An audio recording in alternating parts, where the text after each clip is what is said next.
정약용은 200년 전에 이미 강력한 경고를 남겼다. 부모와 자식 사이에 돈이 개입되는 순간 사랑의 깊이가 상처로 변할 수 있다는 놀라운 통찰이었다. 나이가 들수록 마음을 흔드는 존재는 세상도 아니고 건강도 아니다. 바로 자식이다. 젊을 때는 일과 생계가 우선이었고 자식은 따라오던 존재였다면 시니어의 시간에 들어서면 자식의 한마디가 하루를 흔들어 놓고 자식의 표정 하나가 마음 전체를 뒤집어 놓는다. 특히 돈 문제가 섞이면 관계는 예상보다 훨씬 빠르게 흔들린다. 도와줬는데도 고마워하지 않는 듯한 말투, 당연하다는 듯한 요구, 엄마, 이번 달만 아빠, 이것 좀 해결해줘 이런 말이 반복될 때 부모는 마음속에서 조용히 무너지는 느낌을 받는다. 정약용도 이런 고민을 깊이 겪었다. 그래서 그는 자식에게 돈과 품성, 자립에 대한 편지를 남겼다. 그가 말한 핵심은 아주 단순하면서도 현재 부모 세대에게 핵심을 찌른다. 부모의 사랑은 짐을 대신 들어주는 데 있지 않다. 스스로 들 수 있는 힘을 길러주는 데 있다. 한 어머니는 이렇게 말했다. 내가 평생 들어준 짐이 너무 많아서 이제는 나 혼자 지친 느낌이에요. 바로 그 마음. 지금부터 우리는 정약용의 철학을 통해 자식과 돈 문제를 어떻게 풀고 부모의 마음을 어떻게 지킬 수 있을지 필요한 해답을 찾게 될 것이다. 당신의 상처와 기대, 사랑과 실망을 이 영상에서 함께 풀어보자. 첫 번째, 사랑으로 준 돈이 부모의 마음을 흔드는 순간이다. 처음엔 정말 기쁜 마음으로 도와줬다. 첫 독립을 할 때 보탠 월세, 결혼할 때 건넨 축하금, 사업한다는 말에 믿어보자며 준 종잣돈. 심지어 부모는 자신이 먹고 싶은 것을 줄여가며 자식의 시작을 응원했다. 한 아버지는 우리 애가 잘 되면 그게 내 기쁨이지라며 잠을 줄여가며 돈을 모았다. 하지만 어느 날부터 분위기가 조금씩 변한다. 자식이 고맙다고 했던 말은 사라지고 지원이 부탁에서 요청을 넘어 기본 권리처럼 느껴지는 순간이 찾아온다. 한번 건네준 도움은 시간이 지나면 기준이 되어버리고 부모는 도와주지 못하는 날이면 죄책감까지 느끼게 된다. 그러다 어느 순간 부모는 마음속에 작은 균열을 느낀다. 내가 잘못 키운 건가? 왜 저 아이는 이렇게 당연하게 여길까? 하지만 정약용은 이런 부모의 자책을 멈추라고 말한다. 그는 사랑이 도를 넘으면 정이 되고 관계는 흐트러진다고 했다. 문제는 돈 자체가 아니라 돈을 둘러싼 관계의 경계가 무너졌기 때문이다. 경계가 없는 사랑은 언제든 부담이 되고 부담은 관계를 무너뜨린다.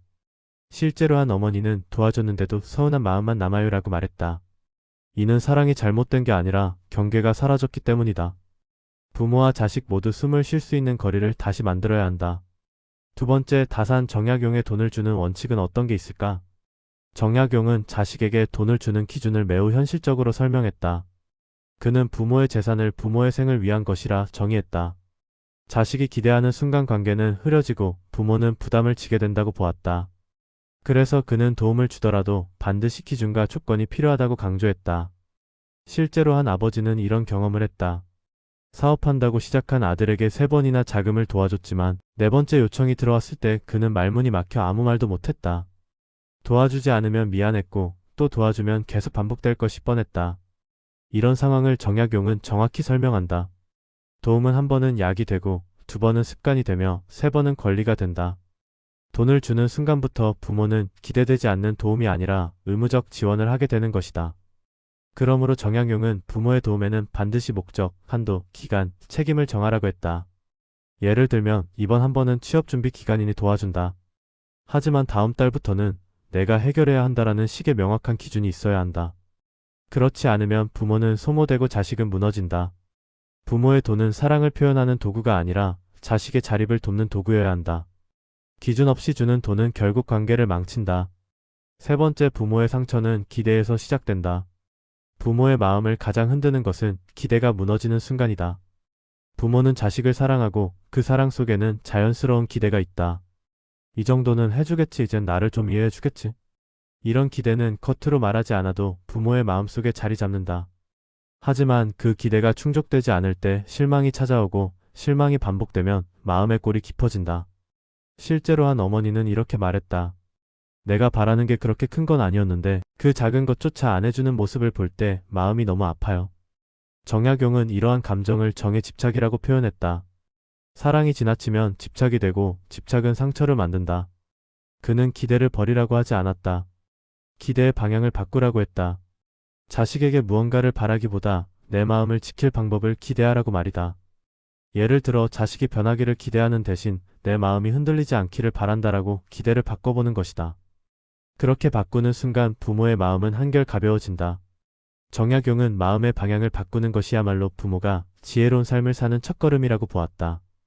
기대하지 않는 사랑이 아니라 기대에 흔들리지 않는 마음을 만드는 것. 그것이 부모가 자신을 지키는 시작이다. 네 번째, 자식을 도와줄까 말까? 판단 기준 단 하나는 무엇이 있을까? 부모는 자식이 돈을 부탁하면 흔들린다. 자식이 어려운 상황이라면 도와주지 않는 것이 오히려 더 잔인해 보이기도 한다. 그러나 정약용은 도움 여부를 결정하는 아주 단순하면서도 강력한 기준을 제시했다. 도움이 자립을 돕는가, 의존을 키우는가? 이 질문 하나면 된다. 한 청년이 취업 준비를 하는 동안 부모가 몇 달간 월세를 지원했다면 이는 자립을 돕는 도움일 수 있다. 그러나 5년째 취업을 하지 않고 부모의 지원으로만 버티는 청년이라면 그것은 지원이 아니라 관계의 파괴다. 지원이 길어질수록 자식은 자기 힘을 잃고 부모는 불안과 피로 속으로 들어간다.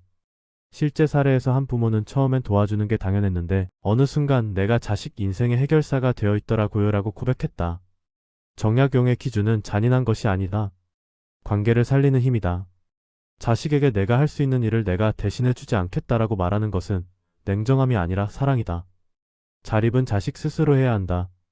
부모는 단지 방향을 비추는 등불일 뿐이다. 다섯 번째, 자식 인생의 책임은 자식의 몫이다. 오늘날 많은 부모가 자식의 실수, 빚, 실패, 잘못까지 모두 대신 짊어진다. 부모는 내가 도와줘야지라는 마음으로 시작하지만 정약용은 그런 마음이 자식의 인생을 망칠 수 있다고 경고한다. 그는 말했다. 책임을 대신 져주는 순간 도리가 무너진다.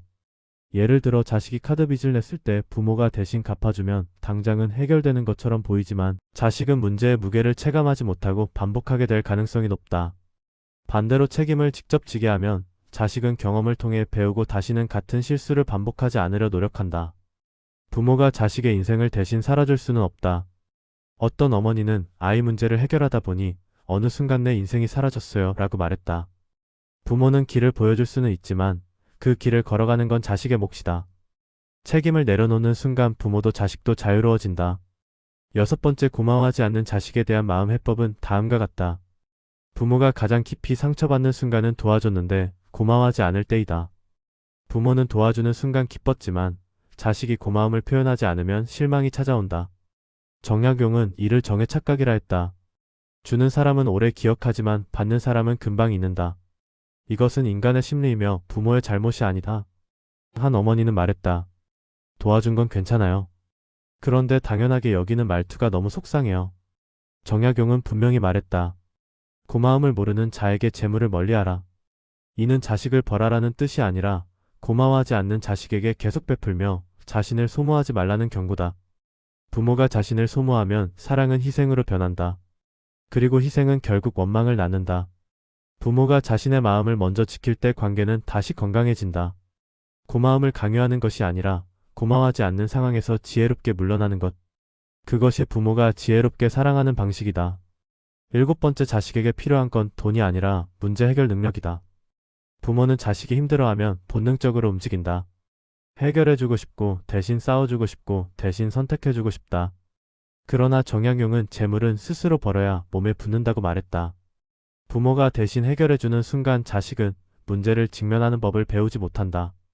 실제로 어떤 젊은이는 부모가 학비, 생활비, 빚까지 모두 해결해주자 스스로의 능력이 약해졌다며 지금은 아무것도 혼자 결정할 수 없어요 라고 털어놨다. 자식이 성장하기 위해 반드시 필요한 것은 실패 경험이다. 실패를 겪고 다시 일어나는 과정이 인생의 근육을 만든다. 부모가 모든 문제를 대신 해결하면 자식은 그 근육을 만들 기회를 잃는다. 자식이 휘청거릴 때 부모는 뒤에서 지켜보는 힘이 필요하다. 돈을 주는 것이 아니라 해결 능력을 키우는 환경을 만들어 주어야 한다. 도와줄 때도 자립이 기준이 되어야 한다. 자식을 진짜로 돕는 것은 돈이 아니라 스스로 설 수 있는 힘을 갖게 하는 것이다. 여덟 번째, 시니어가 반드시 지켜야 하는 것은 마음의 울타리이다. 부모는 오랫동안 참아왔다. 조금 더 참으면 좋아지겠지, 이번만 넘어가면 괜찮아지겠지라고 스스로를 달래왔다. 하지만 정약용은 이렇게 말했다. 끝없는 참음은 어리석음이다. 참는다는 것은 겉보기엔 미덕처럼 보이지만 실제로는 마음을 소모시키는 일이다. 한 어머니는 이렇게 말했다. 참다 보니 이제는 내 감정이 뭔지도 모르겠어요. 시니어에게 필요한 것은 참음이 아니라 경계다. 도움을 줄 때도 물어야 한다. 이 도움은 사랑인가? 의존을 키우는가? 이 책임은 누구의 몫인가? 나는 지금 상처받고 있는가? 이런 질문들이 부모 마음의 울타리를 만든다. 울타리가 있어야 바람이 불어도 흔들리지 않는다. 부모가 자신을 잃으면 자식도 방향을 잃는다. 부모가 마음의 울타리를 세우는 것은 이기적인 행동이 아니라 지혜로운 선택이다. 부모가 안정되어야 자식과의 관계도 안정된다. 결국 울타리를 세운다는 것은 부모가 자신을 존중하고 보호하는 가장 큰 사랑의 방식이다. 9번째, 관계를 회복하는 대화법은 어떤 법이 있을까? 돈 문제로 뒤틀린 관계는 감정으로만 해결하려 하면 더 멀어진다. 정약용은 부드러움의 힘을 강조하며 부드러움은 강함을 이긴다고 말했다. 실제로 한 아버지는 화를 내기보다 차분하게 말했다. 아들아, 아빠는 내가 스스로 설 수 있는 모습을 보고 싶다. 이 한마디가 몇 년간의 갈등보다 강한 힘을 발휘했다. 관계를 회복하려면 감정이 아니라 방향을 제시해야 한다. 서로 상처받지 않는 방법을 찾자. 내 도움보다 내 힘으로 해결하는 걸 보고 싶다. 우리 관계가 더 건강했으면 좋겠다. 이런 말은 상대를 자책하게 하지 않으면서도 관계의 목표를 다시 세운다. 부모가 감정을 쏟아내면 자식은 방어적으로 변하지만 방향을 제시하면 자식은 생각하게 된다. 부드럽게 말하는 건 약함이 아니라 지혜다. 관계의 뿌리를 다시 단단하게 만드는 힘이다. 10번째, 부모의 마지막 품격은 마음을 지키는 것이다. 자식과의 돈 문제는 누구에게나 찾아오는 인생 후반의 큰 시험이다. 정약용도 수많은 부모도 같은 고민을 겪었다. 그러므로 지금 당신이 느끼는 복잡한 감정은 실패가 아니라 인생의 자연스러운 과정이다. 사랑은 깊지만 자신을 잃는 사랑은 오래갈 수 없다. 한 아버지는 말했다. 내가 아이를 너무 사랑한 나머지 어느 순간 나를 잃어버렸다는 걸 느꼈어요. 정약용은 마지막으로 이렇게 말했다. 사람을 사랑하되 마음을 잃지 말라. 마음을 잃는 사랑은 상대를 위한 사랑이 아니고 결국 누구도 행복하게 만들 수 없다. 부모가 자신의 마음을 지키는 순간 자식도 자신의 책임을 찾는다. 부모가 흔들리지 않을 때 관계는 다시 안정된다. 이제는 자식의 인생이 아니라 나의 마음을 먼저 지켜야 한다. 그것이 자식에게 남기는 가장 큰 가르침이며 부모의 마지막 품격이다. 정약용의 철학은 냉정한 것이 아니다. 오히려 부모의 사랑을 더 깊고 더 품격 있게 만들어주는 지혜다. 인생을 돌아보면 부모가 자식에게 베풀었던 모든 순간은 사랑에서 시작되었다. 첫 걸음을 내디딜 때 손을 잡아주던 순간부터 청춘이 방황할 때 등을 다독여주며 괜찮다라고 말해주던 순간까지 부모는 언제나 자식의 삶이 조금 더 편안하고 조금 더 밝아지기를 바랐다. 그래서 돈을 도울 때도 부담이라 생각하지 않았다. 사랑이었고 기쁨이었고 부모의 역할이라고 믿었다. 하지만 그 사랑이 깊어질수록 때로는 그만큼의 상처도 따라온다.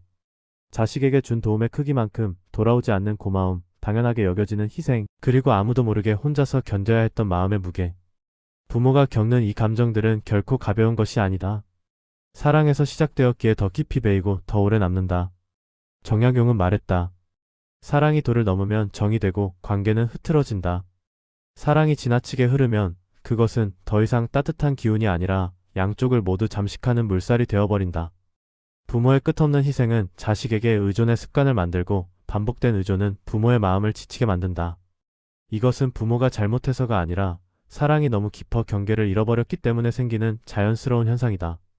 실제로 한 부모는 처음에는 도와주고 싶어서 도와줬는데 어느 순간 내가 그 아이의 인생까지 대신 짊어지고 있더라고요라고 말한다. 이 고백 속에는 자식이 아닌 자신을 잃어버린 부모의 마음이 담겨 있다. 정약용이 강조한 것은 사랑을 멈추라는 뜻이 아니라 사랑에도 품격 있는 거리가 필요하다는 것이다. 부모가 경계를 세우는 일은 냉정함이 아니라 지혜이고 사랑을 오래 지속시키는 유일한 방법이다. 정약용이 남긴 마지막 메시지는 지금의 부모 세대에게 더 깊이 다가온다. 사람을 사랑하되 마음을 잃지 말라. 부모가 마음을 잃는 순간 희생은 사랑이 아니라 고통으로 변한다. 자식에게 돈을 주고도 서운한 마음이 남는 이유는 사랑이 잘못된 것이 아니라 내 마음을 지키는 지점이 사라졌기 때문이다. 부모가 자신의 마음을 보호하고 자존을 세우는 행동은 이기적인 것이 아니다. 오히려 그것이 자식에게 가장 큰 가르침이 된다. 부모가 지나친 희생으로 무너지는 모습을 보며 자식이 배워가는 것은 감사가 아니라 기대가 되고 만다.